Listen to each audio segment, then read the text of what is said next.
Y para analizar lo que dejaron estos dos debates, estamos en comunicación con Alejandro Zavala, que es consultor político y que está en Quito atendiéndonos. Alejandro, ¿cómo le va? Lo saluda aquí Darío Misraji. Hola Darío, un placer saludarle, un gusto saludarle a toda su audiencia. Pregunta muy general para entrar en el tema. ¿Para qué sirven los debates? Si es que sirven efectivamente para algo. Bueno, en realidad, según importantes politólogos latinoamericanos como Mario Riorda, el cordobés, que es uno de los más importantes intelectuales, los debates en la gran mayoría de casos sirven para reafirmar posiciones que ya venían teniendo los candidatos, a menos evidentemente que pasen cosas extraordinarias, un descalabro, una cosa que permita meterse en la conversación digital y que realmente fulmine lo que venías teniendo. Normalmente los debates están dedicados a los indecisos, a la gente que todavía no ha tenido una posición, aunque en este momento, por ejemplo, en Ecuador ya la gran mayoría de los ecuatorianos tiene tomada una decisión, entonces no mueven demasiado el tablero y sobre todo el debate aquí en Ecuador que fue de lo más plano, de lo más anodino, de lo más aburrido en términos generales, con candidatos con cero pasión con su discurso en este momento tan complicado del Ecuador, dieron discursos planos, sobreentrenados, medio impostados, un poco falsos, y entonces el debate realmente no trascendió lo que todo el Ecuador esperaba y la expectativa que había tenido.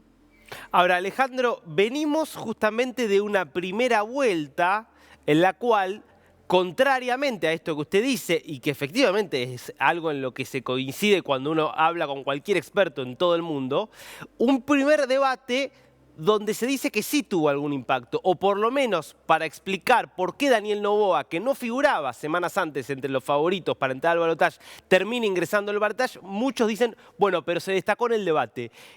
Primero, si usted cree que efectivamente tuvo ese papel el debate en la primera vuelta y por qué cambió la situación respecto a este segundo debate.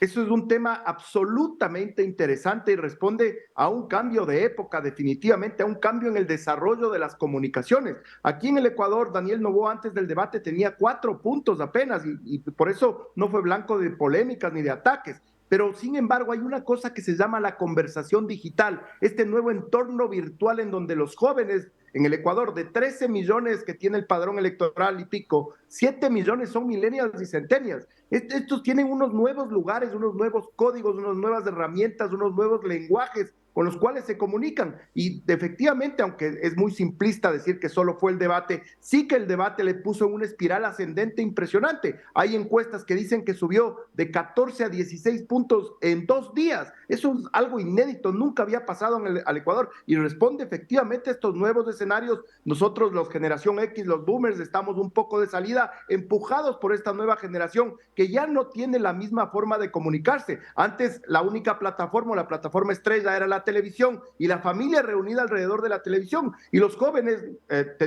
formábamos nuestro criterio mucho con lo que nos decían nuestros padres. Hoy son jóvenes viendo a otros jóvenes con nuevas herramientas, con reels de Instagram, con TikToks, con memes, y este tipo de nueva conversación hace que ya no tengamos el control y además que se desarrollen formas de investigación muy distintas. Antes la encuesta era cara a cara con papeleta en un hogar. Hoy se hacen las encuestas online para ver el sentimiento que existe, el nivel de rechazo o apoyo, y que eso puede ser definitivo por esta espiral impresionante en el que te mete la conversación digital, que además viraliza muchísimo más los contenidos. Antes un meeting podrías reunir 5 o 10 mil personas. Hoy con un buen reel, un buen TikTok puedes llegar a cientos de miles, ¿por qué no millones de personas? Ha cambiado el escenario, venimos de una nueva generación y con esto ha cambiado definitivamente la política y la forma de hacer política.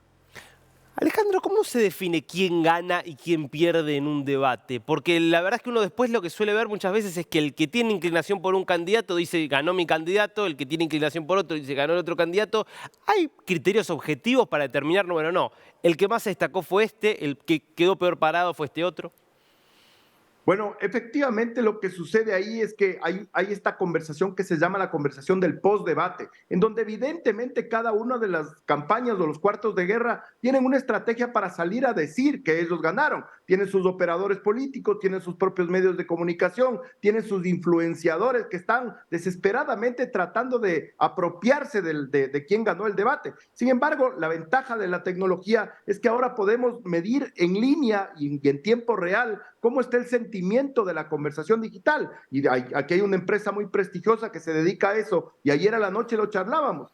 El debate fue tan anodino, tan soporífero, tan plano, que prácticamente no movió el escenario, o sea, un poco apenas y unos puntos para un lado, para el otro, levemente mejor la candidata de la Revolución Ciudadana, por una cosa que es importante también en los debates. ¿Cómo vienes con las expectativas? O sea, a ella en el primer debate le fue bastante mal, pero bastante mal, y ahora mejoró muchísimo. En cambio, con Daniel Noboa pasó lo contrario. Él fue muy solvente, muy claro en el primer debate, y en este segundo fue muy lento, parecía que estaba sobreentrenado, y el momento que le preguntaban dejaba como 3 o 4 segundos para no pisarse, yo supongo, con la conductora o con la pregunta, y eso parecía como que le hacía estar lento, como que parecía que no podía hacer el discurso de corrido, pero la verdad es que el rato que tú ves y te metes a la conversación digital, ves que, claro, hay interesados de lado y lado en decir que ganaron el debate, pero que en la conversación realmente qué es lo que vale, porque no es pagada ni interesada,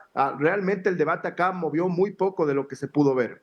Ahora, usted decía más de una vez, ¿no? Repitió esta idea de que fue un debate plano, chato. Creo que se puede decir exactamente lo mismo del debate que se realizó en Argentina.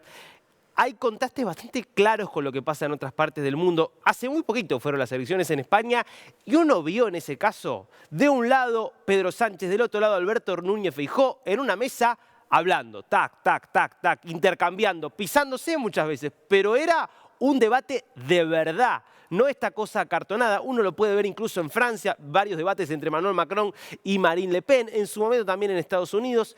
¿Por qué nos cuesta un poquito más ese debate? ¿Es una cuestión de formato?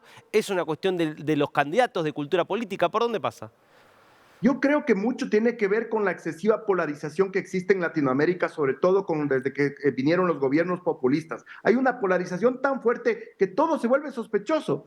Si tú no haces un formato como el chato, como el plano que hablamos, pareciera que está vendido, que alguien lo compró. En cambio, en Europa son mucho más maduros políticamente y además pueden estar discutiendo, como efectivamente fue en España, se tiraban cosas durísimas, muy fuertes, iban con todo, pero el nivel de madurez democrática permitía que no parezcan golpes bajos o golpes preparados o golpes con fake news o con campaña sucia. Esa es la gran diferencia. En Latinoamérica dudamos tanto de los políticos, de la buena fe de los políticos, que todas estas cosas enseguida te hacen pensar que estaba vendido para un lado, que estaba comprado para el otro. Los conductores, los moderadores la pasan mal aquí en Ecuador porque les queman literalmente la cabeza en el predebate, les dicen si es que va a estar vendido, que ya le compraron, que ya le pagaron. Entonces es muy complicado. La gran diferencia está entre la confianza que tenemos los latinoamericanos con nuestros políticos, que es prácticamente nula. O sea, nosotros ya no creemos en los políticos para nada y muchísimo menos en cómo arman un debate o una discusión de un nivel alto, así sea en confrontación de tesis y de ideas, que eso es lo que tiene que tener un debate y que lastimosamente aquí en Latinoamérica no lo logramos. Alejandro Zabala, interesantísimo. Gracias por ayudarnos a entender un poco cómo fueron estos dos debates en Argentina y Ecuador. Un placer, encantado y siempre a las órdenes. Un abrazo grande.